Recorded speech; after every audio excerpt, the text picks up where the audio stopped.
Hello and thank you for joining the midweek edition of Journalist Hangout. I'm Ayodele Uzubakun. Today on the program, PDP Board of Trustees moved to avert big crisis in PDP over calls for resignation of Secondus as more groups want him sacked. Appeal Court backs Oye and Soludo as APGA faction heads to Supreme Court. And later on the show, federal government demands sanctions against Indonesian officials, recalls envoy over assaults on Nigerian diplomats. I'll be hanging out with Babajide Kolade Otitoju and Olabisi Diji Folutile. So if you're ready, let the hangout start now.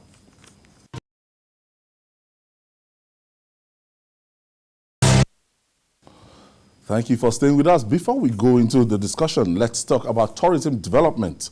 Kogi State Governor Yaya Bello has appointed a 9-man tourism intervention advisory committee headed by Otumba Shegun Rushewe, Director General of the National Council for Arts and Culture.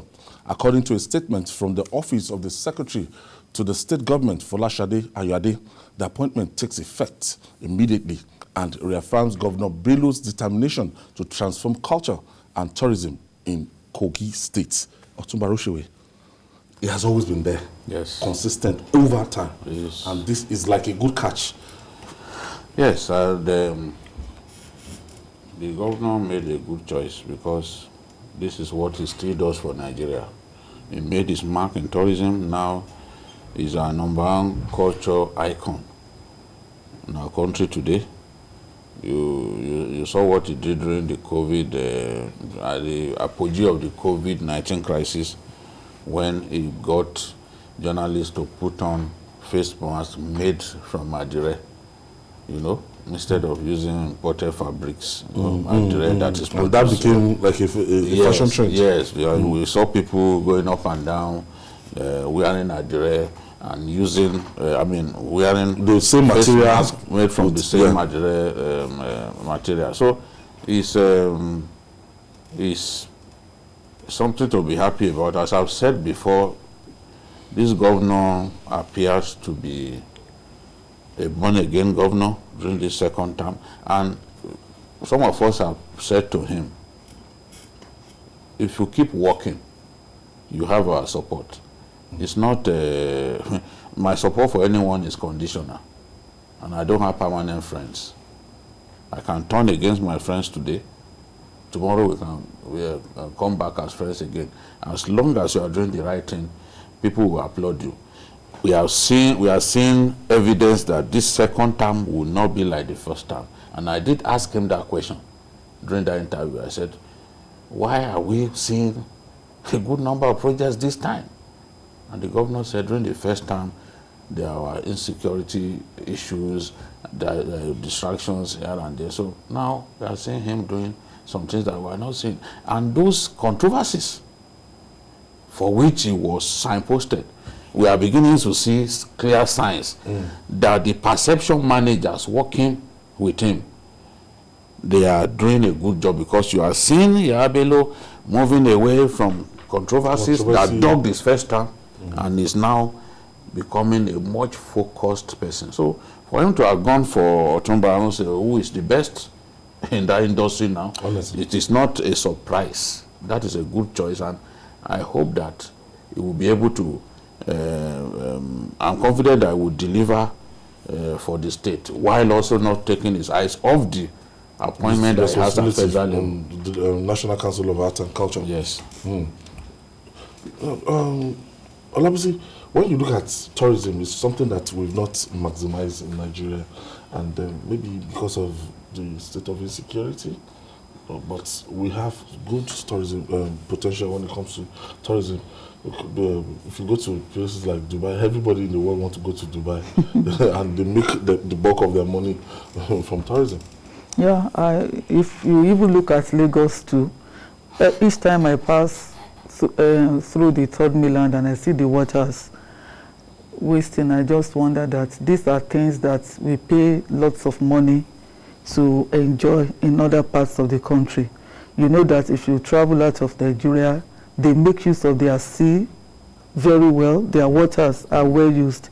Even the Dubai you mentioned, do you know that because Dubai does not have rain, does not have water. They have to convert, yes. They did artificial water. And you can imagine the artificial water that ships are on, they birth on them, and they hold parties and all of that in all of these places. So I think for us in Nigeria, it's also high time that our government began to look into that area and develop it more and more. So for me, any step aimed at developing tourism, at least it will serve as an alternative source of income and reduce our reliance on this oil that is drying up so fast. So it's a good one, and it's something that should be encouraged. All right. It's still far from the tumbling cliff for the embattled national chairman of the People's Democratic Party, PDP, Prince Uche Secondus.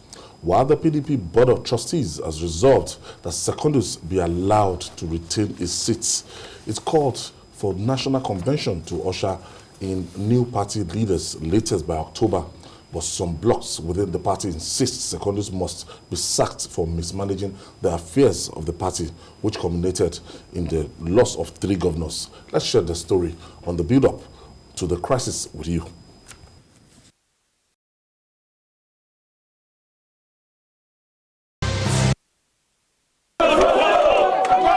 Another protest at the PDP headquarters. Another day with the fate of the national chairman of the PDP hanging in the balance. The call for his resignation gets louder. Uche Secondus is accused of mismanaging the affairs of the party and misappropriation of funds. The numbers of governors of PDP are drastically reducing. We lost governor of Zamfara, we lost governor of Cross River, we lost governor of Ebonyi. It's a big loss and a big slap to the party. And it's a total loss. It's a shame to Uche Secondus. Let him resign, otherwise we'll continue to protest until he resigns. The meeting of PDP governors to resolve the crisis in the leading opposition party ended in a stalemate. The National Working Committee's split resolution calling for Uche Secondus' resignation did not push him out. Members of the House of Representatives caucus of the PDP have also backed Uche Secondus.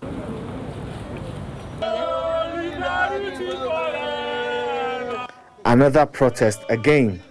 This is the second in less than 24 hours and the third in 2 days.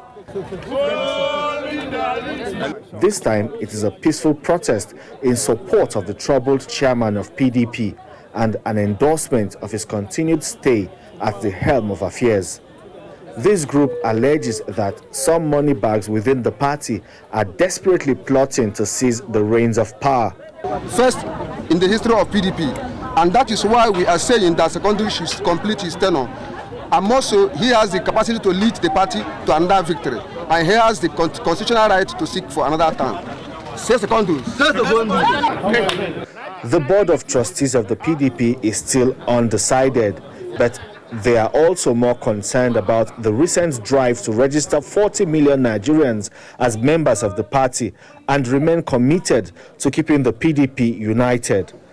Fully committed to not only resolving the issues at hand, but also working assiduously towards delivering good governance in our respective states and moving our party forward.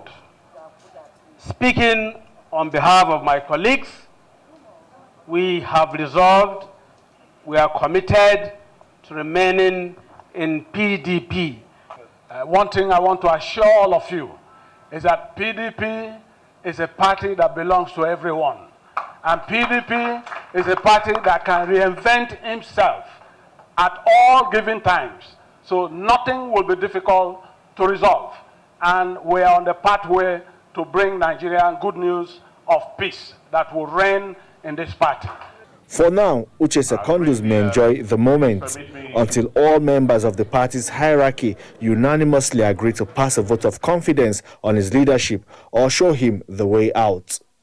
This meeting has agreed that immediately the NEC of the party should be convened for the party to constitute the National Convention Planning Committee, and the early convention should be held latest by the end of October. Also, that the zoning committee for the party position should also be constituted by the same National Executive Committee to be held immediately. Femi Akonde, TVC News, Abuja. Yes, we thought this is a time that the People's Democratic Party will rise up to the challenge of being a viral opposition and face the ruling party head on. But with this lingering crisis, they don't even have time to, criticize or put the APC-led federal government on their toes. So they're battling with, internal wranglings. Yes, everyone is positioning himself.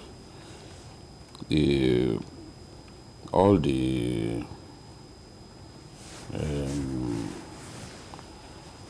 posturings that we are seeing in APC, they are all geared towards 2023.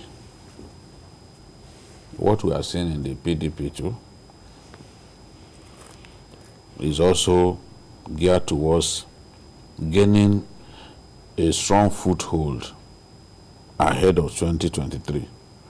So the politics of 2023 is already being played in both parties. And this is not just a matter of, let's play the role of a good opposition. The PDP fancies its chances of reclaiming power. They think that the time is right for them to reclaim power. So because many of them are confident that they can win the next election, they are trying to position themselves, gain advantage over other critical power people within the party. So this is what we are seeing. It is the Nigerian people who will decide which party will control the center in 2023. But for the PDP members, they already see themselves as capable of taking power. And the powerful people within the party are all positioning themselves that, okay, in the event of the takeover of power from the APC, where will I be? How will I benefit tremendously from the takeover of the reins of power from the APC? That's why we are seeing all of these problems. But the significant thing that I see that happened yesterday is the fact that rather than wait until the last week of November for Secondus' term to wind up officially, to take care of the crisis, to limit the capacity of this crisis to bring down the party, they've now moved the convention to October. All along, not December. No. That's one of the significant decisions that I took yesterday. All along, Secondus had been saying that, look, to have convention in October is not feasible because the state congresses, the world congress have not been held. That has always been his argument. So this one, they have to expect. Now, but in order not to disgrace him out of office, because they imagine that if they have to wait until that time, they cannot predict what would happen. And this crisis will go on and on. So by announcing to them that, look, convention will happen in October, even his own enemies now know that, look, we just need to endure this man for like 1.5 months. And then he will be out of the way. So that looks like a kind of middle point or some form of soft landing for Secondus himself. Because his supporters don't want him disgraced out of office. And his supporters want him to still be in charge at the time of the convention. That since he still has some time, Why are you not prepared to wait until November? But now they brought it to October. So let's see what happens between now and that October. Will they allow him to preside over that neck? Because as I said yesterday, they don't even want him to preside over a neck that will decide who goes into the electoral committee that will handle the matter of election of new officers and all that, because they felt that allowing him to do that will give him the power to appoint the people who can help him to retain power. So we'll see what happens as the days go by. BC, we've seen this kind of pattern before, but ultimately, do you think this will affect the chances of the People's Democratic Party in the next general election? Well, first of all, we need to know that politics is a game of interest. And people there are there because of different kinds of interest. And that is the case all over the world. Just that in our own particular case, self-centered interest seem to take more space than people-oriented interest. Having said that, for PDP, I think this should have been a time for them to prove to be a very capable opposition that is ready to take over from the APC based on different complaints of Nigerians about the ruling party now. But the way things are going, it's as if the PDP is more interested also in personal interest of the powerful people in the party and not necessarily about what they can do for the country. And if people will have seen through everybody. For me, I would have loved a very, very vibrant opposition. But as things are, I think APC, PDP, everybody is just interested in power for personal aggrandizement. And this, to me, is just unfortunate. When you look at Nigerians, it's as if we are left with no choice. We have to choose between the devil and the deep blue sea. It's either PDP or APC. Now, from reckoning, from at least, when you look at the timetable, I don't see any other party coming, with their structure and everything as at now, from now till 2023, coming to dominate and displace these two political parties from the landscape. Because we are not, the NSAS people, they don't seem to be organized. They've not, they didn't consolidate on the gains they had through that protest, the mobilization they were able to do to form a political party or, chart a new course for themselves. All over the world, you always have two dominant parties or even one dominant party. It's impossible to imagine that a party can be formed between now and 2023 election and be in position to challenge for power. In the case of APC was just a group of parties, not one party. So that had their strongholds around. When people talk about a third force, in our kind of politics, a third force cannot mount the kind of challenge that can deliver the center to it. It's not going to happen. A third force, no. Because the other parties, the two dominant parties, will win enough states to make it impossible for a third force to come and wrest power. So what the APC did was to simply get the most dominant opposition parties to come together.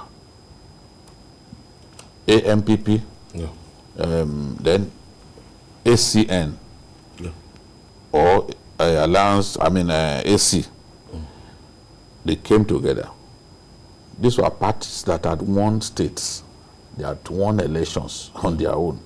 They had control states. Then they all came together. CPC. And crucially, CPC managed to win one state, Nasarawa, so that they didn't even control the House of Assembly in Nasarawa at that time. Just managed to produce the governor. The PDP dominated the House of Assembly in Nasarawa. Amakura had problem with them at the point in time. Yeah, but invariably they left him alone. Now, where I'm going is, if you look at the way the situation played out at that time, in spite of coming together, they still had to rely on what looked like an implosion inside the PDP before they could even still take power. Yep. And in spite of that, go and look at the 2015 election. The APC still won by just 4 percentage points. So when you hear people say we voted overwhelmingly, the statistics do not show that. 4 percentage points. 48-52. So when, in our kind of politics, the ruling party is always so strong. Very strong. So strong that to even take power from it is extremely difficult. Extra effort. Yes. If they had not worked out on Jonathan, if those governors had not defected. Now, if APC had not wisely decided that, look, even if you are joining our party today, you can contest election the next day, they would not have benefited from the wranglings, from the squabbles within the PDP, because we had people like Otom, who left after the primaries of APC, of PDP, moved to APC. We have people like the governor of Kebbi State. He wanted to be governor over there, but they were not prepared to let him become governor because he came back from abroad with so much cash, became senator. Yes, became senator. Routed everybody, became senator. Then he was eyeing the governorship, and they were not going to let him become a governor. So he left the PDP, and the APC people welcomed him with open arms. The next day, he was already in their party. So that, for allowing that portion in their constitution, they were able to exploit the division within the PDP. So if we look at all of this, in spite of the fact that the conditions were ripe for a change, they still had to wait for divisions in the PDP before they could win the election. And when they won the election, they won narrowly. So the issue of third force, because many people ask me this question even when we are discussing that, look, are we condemned to continue with these two parties? What I can say is it's not going to be easy to dislodge these two parties. One of the two parties will probably need to collapse into another party. The issue of a third force, I don't see it happening. It's just unfortunate that Nigerians have been captured. Let me just put it that way. We are now between the, how did you put it the other time? Yes. So left or right, I agree with him that it's very difficult to capture power from a ruling party in Nigeria, because they use every means possible to retain power, both unconstitutional, illegal, and whichever way you want to describe it. And immoral. Yes, and immoral. So it's very, very difficult. And you mentioned the NSAS people. I don't think it's possible for them to just translate into a political party. No. Because a political party is far, far different from just an agitation or a bunch of activists. Yes, activists. It's a difficult thing.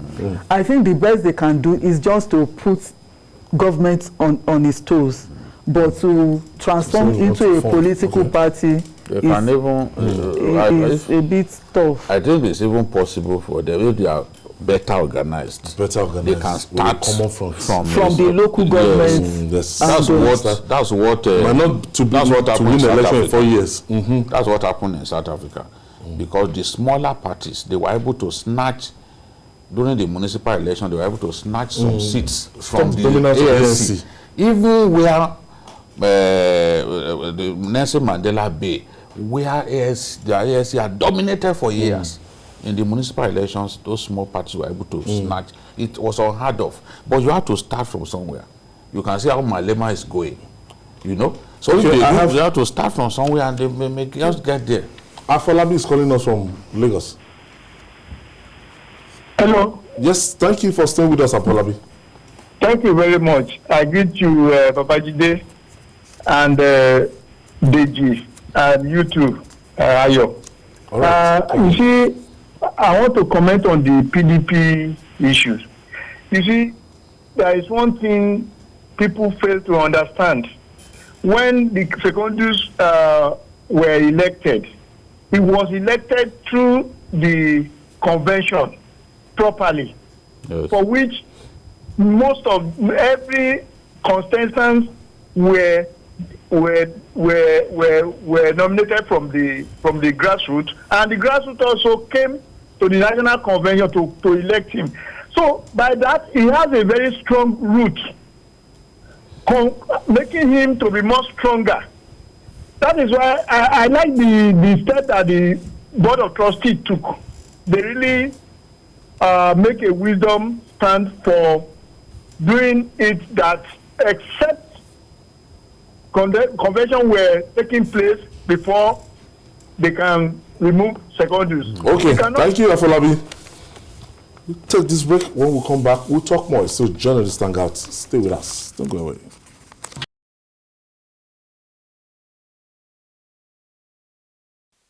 Thank you for staying with us. The battle for the authentic national chairman and the candidate of the All Progressive Grand Alliance, that's APGA, in Anambra State, is far from over. After the Court of Appeals set aside a Jigawa State High Court verdict and declared Victor Oye an APGA chairman, and Professor Chukwuma Soludo as a candidate for the November 6th governorship election, the other factions are adamant. The factional national chairman, Jude Okeke, and candidate Chukwuma Umojin have rejected the judgment and vowed to appeal it at the Supreme Court. I think they have a right to do that. I think that will seal the fate. And if they are able to do that before the November 6th election, I think it will just bring down this distraction. And I don't know, because the way they manage the crisis in APGA, and we have a sitting governor in that same party, I don't know if this faction decide to go to the Supreme Court now. Jide, would this not be a kind of distraction to the Chukwuma Soludo campaign? It's already a big distraction. INEC has refused to put him on the list of contestants. Victor Oye just appealed to INEC again that they should put Soludo on the list, but INEC will not listen to him. INEC will rather wait until the complete resolution of this matter before they can go ahead. That might be the Supreme Court. Yes, so of course they've decided that they are going to appeal. So it's they are going to Supreme Court. But I think that it makes sense still for the judiciary to consistently punish his own people, because when they talk about forum shopping in the judiciary, it is something that the Supreme Court has complained about, but lawyers continue to connive with politicians to do it, just simply wasting the time of the court. When the judges of the appeal court said, look, we do not have territorial and substantive jurisdiction on this matter. You know, we were discussing about how somebody left Anambra to go before a court in Birnin Kudu to go and get a judgment. Desperation. The court does not have jurisdiction. The court of concurrent jurisdiction. It does not even have jurisdiction. What the administratively, when you have a matter from your own state, for example, let me give the example of EFCC and other organs of government. You can't sue EFCC at a state high court. You have to go to a federal high court. So if you take a matter against the EFCC to a state high court, the matter is dead on arrival because it does not have jurisdiction to entertain the matter, and the court will dismiss the matter. In this case, you must approach, if you want to go to a federal high court, you must approach a federal high court within Anambra State. That's what you should do. It is already established that it has to be within that state. But over time, we've been seeing the practice of going to the chief judge of the federal high court has already made that clear that you cannot go if it's within your state. Approach a federal high court within that state to handle the matter. This matter, and in this case, the court in Birnin Kudu was not even a federal high court. It was a high court, a state high court. So when it was reported that it was federal high court, it was wrong. It was a state high court. It was a state high court that they went to. And that was why those judges said, look, this matter, we cannot entertain this matter. And they took cognizance of how the matter was decided originally at the high court in Oka, in dismissing the thing. So when lawyers go to such places, they just want to get judgment at all costs to slow down the wheel of justice. Otherwise, you should have known that you can't go before a state high court in Birnin Kudu.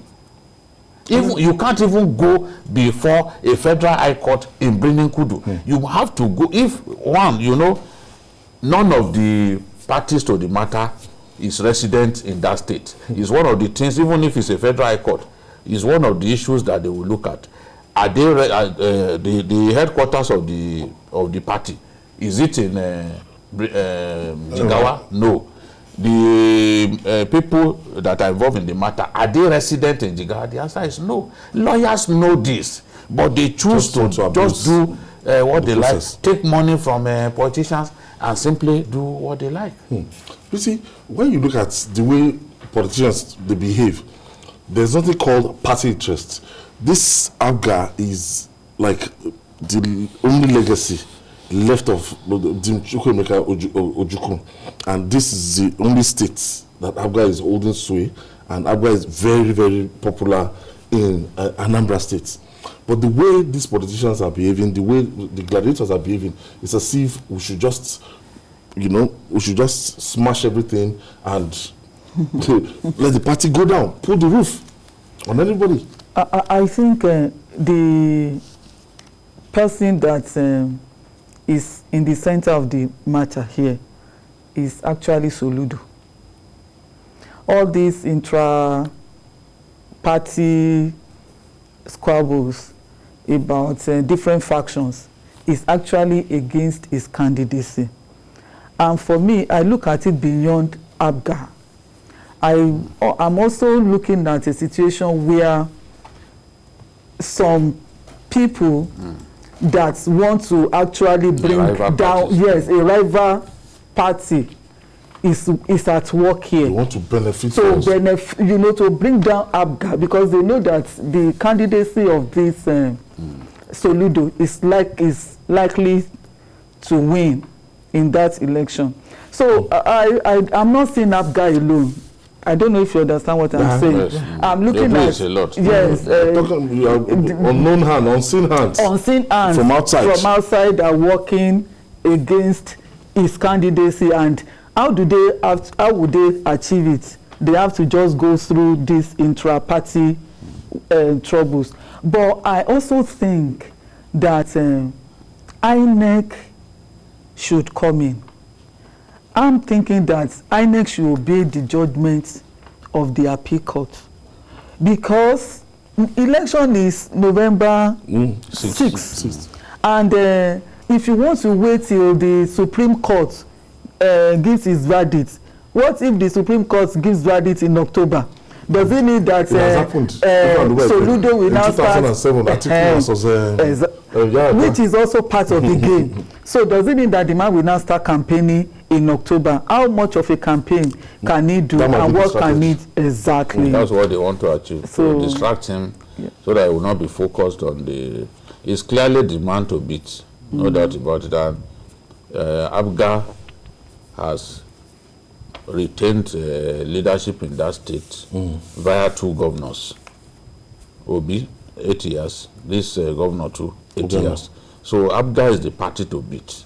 So people will do their best to unseat APGA. And some of the rival parties could actually be behind Victor Keke and his other people. Because when you talk to the mainstream APGA people, they tell you that they don't even know this guy. But he's the one who is giving everybody problems. They don't even know him, you know. And the mainstream APGA is that of Victor Oye. The courts have decided. So if you file any matter involving APGA and you fail to join the chairman of the party, Victor Oye, because you don't recognize him as the party chairman, the case is already dead on arrival. This is what they don't realize. Going all the way to bringing Kudu to get judgment, I don't understand. If you see the way the appeal court judges abused this judge, the judge who gave them that judgment, and that's why I'm saying, look, the judiciary needs to do a lot more to sanitize its ranks. This sort of thing should not be happening. Even people who are not judicial officers, journalists, they know that it is wrong to go all the way to bringing Kudu to go and get judgment when your matter originated from Oka in Anambra State. You now go to the High Court in Birnin Kudu to go and get judgment. It is wrong. It is a waste of the time of the court. And the judicial officers need to be punished so that we can put an end to all these frivolous injunctions and the rest of them. Okay, I have Ade calling us from Manchester in UK. Thank you for joining us, Ade. Yes, thank you for joining us. Actually, I want to ask a question from Babajide. Go ahead, please. Those lawyers that they quite knew that they can't argue a case that does not come from that state. Is there no any other measurement to punish them? There should be a way to punish them so that they should know what to do. They are less people, aren't they? Yes. Even remember the case of Jegede. They made sure that Jegede had less than 48 hours to prepare for the election. It was Wednesday. From one frivolous court case to another. One frivolous court case to another. Sheriff versus and ultimately, because they were just saying, if they bring give them this judge, they say they don't want all the cases. They won't want this one. They don't want the until Onohen, Justice Onohen now took over the case by himself. Onohen now decided to punish the lawyer. So that's what I'm saying. Onohen punished the lawyer for the role that he played in wasting the time of the court and coming up with frivolous prayers and all that. So they can do it. So it is their responsibility to use the big stick on this. In any case, the politician will have paid money and the lawyer will have smiled to his bank. So it's not those unethical practices. They will continue to do it for the money. All right, thanks for your contribution. And finally, the federal government is not taking lightly the assault on its diplomats by Indonesian officials in a viral video circulation on social media. It has demanded that the Indonesian government be sanctioned for the assault on the Nigerian diplomatic agent identified as Ibrahim. It has also recalled Nigeria's ambassador to Indonesia, Usman Oga, for consultations and review of the bilateral relations with the Asian country. Before we share the story, let's warn you that the video contains some very disturbing images.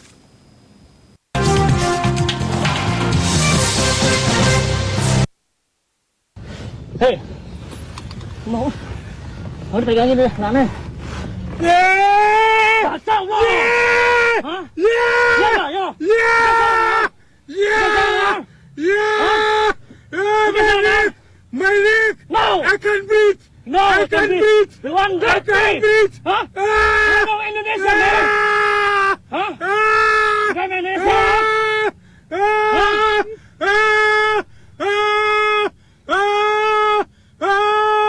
I can't breathe! My neck! My neck! My neck! My neck! Yeah! Yeah! Hey!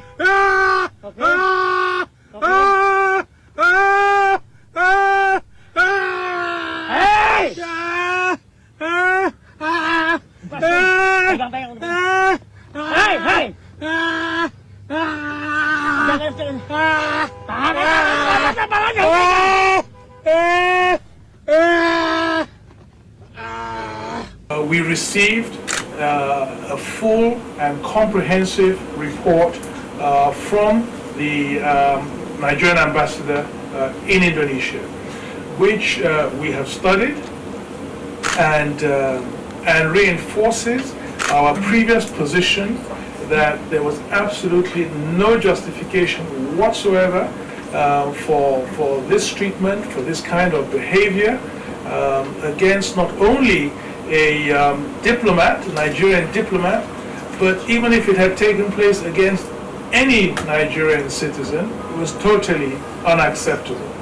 And so what we have decided to do is to recall for consultations immediately our Nigerian ambassador in Jakarta, in Indonesia, and we will have full consultations at the highest level and decide what next steps to take, including a review, of course, of our relations with Indonesia.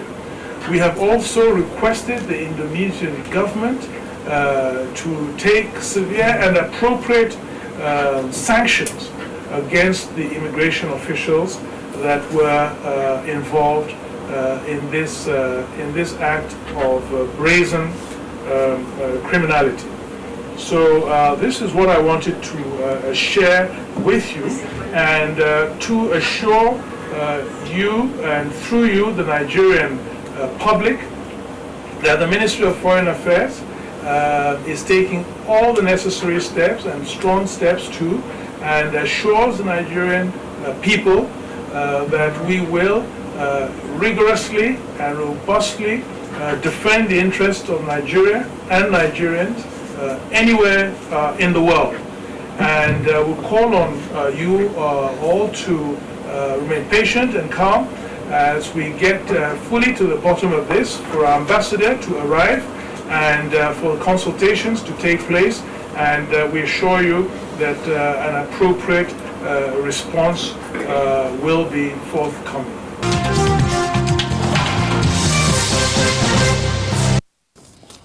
Obviously, let me continue.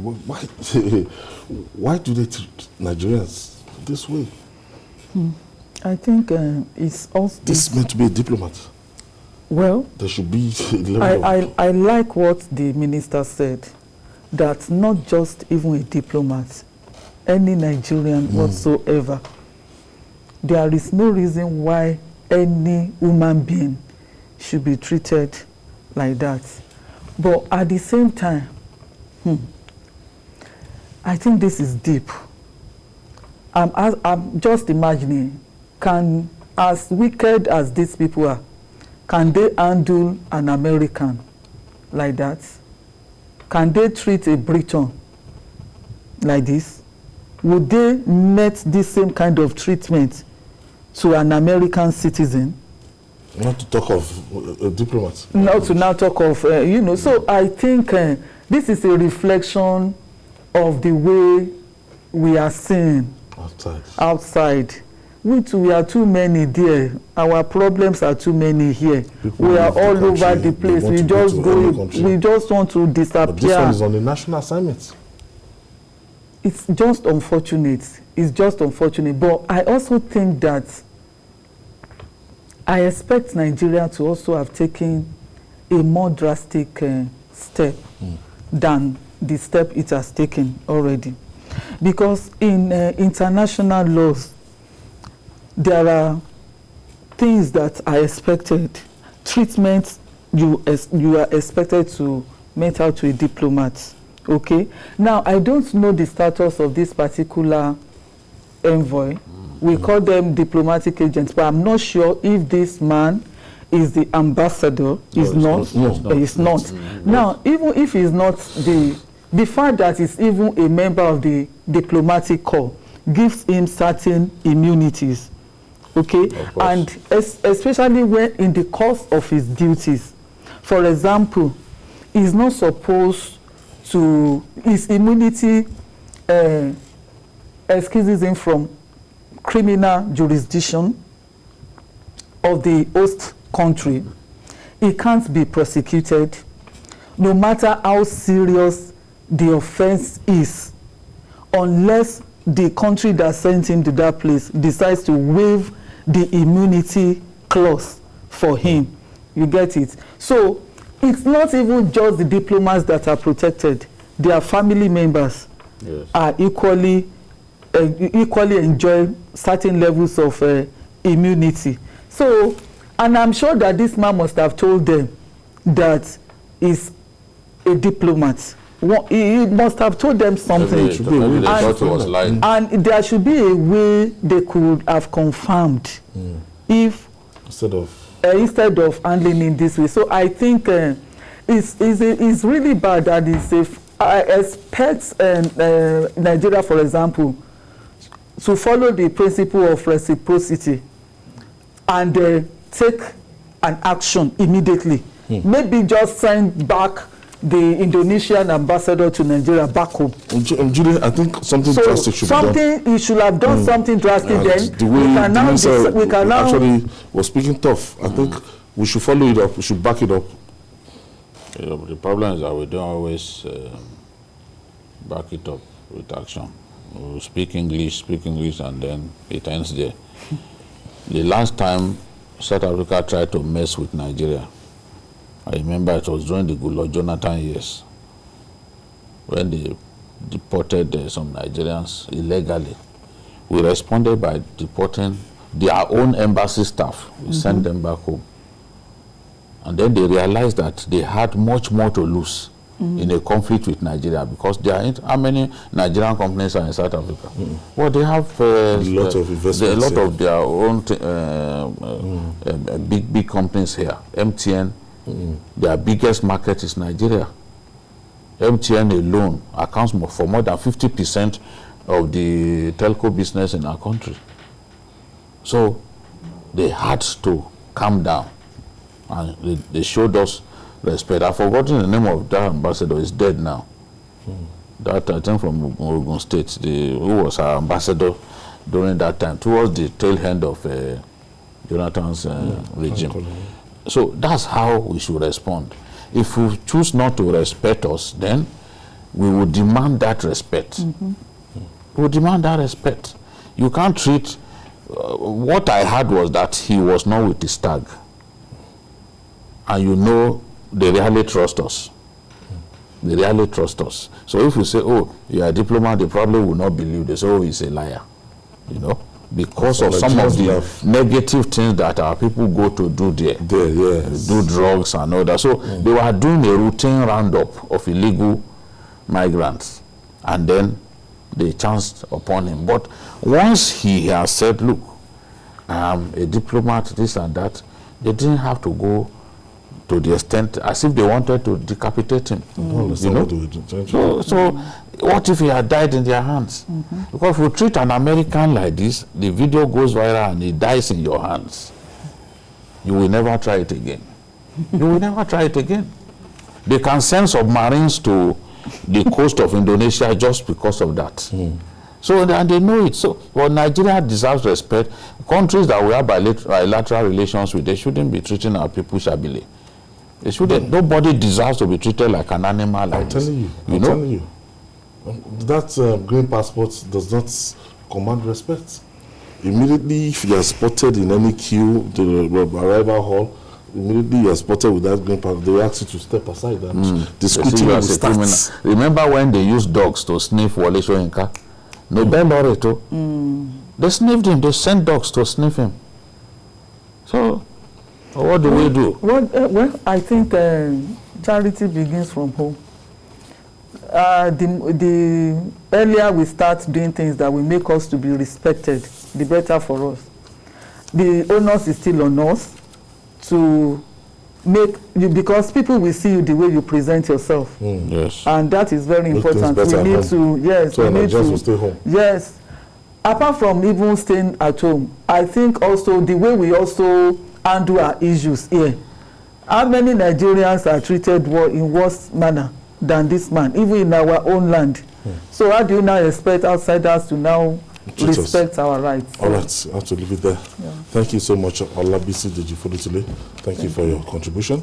And Babajide Kolade Utitoju, thank you for your contribution, as always. And that's our offering today. Join us tomorrow for another episode of the program. And don't forget to join us on Sunday for Journalist Hangout, 1:30 to 3:30 p.m. We're on YouTube, youtube.com/TVC News Nigeria. I'm Ayodele Uzubakun. See you tomorrow. God bless Nigeria.